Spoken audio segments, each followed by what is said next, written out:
মা বলছে আমার ছেলেটা খুবই খারাপ। বউয়ের কথা শুনে ওই একই মা বলছে যে মেয়ের জামাইটাও ভালো না, মেয়ের একটা কথাও শোনে না।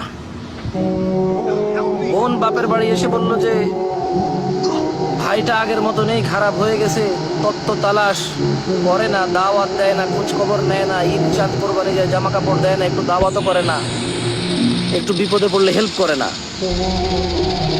আমার ওই বোনটাই বলে আরে জানিস তোর দুলাভাইটা খুবই খারাপ, কাম কাজ করে করবি কি আর, বোনের দাওয়াত দে, বাগিনারে দাওয়াত দে, আজকে বোনের এটা হয়েছে, ভাইয়ের ওটা হয়েছে, সারাদিন তো বোন ভাই করে করে তার জীবন শেষ করে দিল।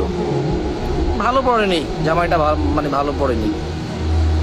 অবাক অবাক করা চরিত্র না? মা তার ছেলের জন্য যে চরিত্রকে অপছন্দ করে, ঘৃণা করে, বদদোয়া করে, কিন্তু মা তার মেয়ের জামাইয়ের জন্য এমন চরিত্রের আকাঙ্ক্ষা করে এবং কামনা করে, দোয়া করে। বোন তার ভাইয়ের যে চরিত্রকে অপছন্দ করে, কিন্তু ঠিক তার স্বামীর জন্য সেম চরিত্রকে সে পছন্দ করে, নির্বাচন করে, এবং সে এইটাকে কামনা করে, আকাঙ্ক্ষা করে যদি এমন হতো। সমাজের এই স্যাড চরিত্র আমাকে ভাবায়।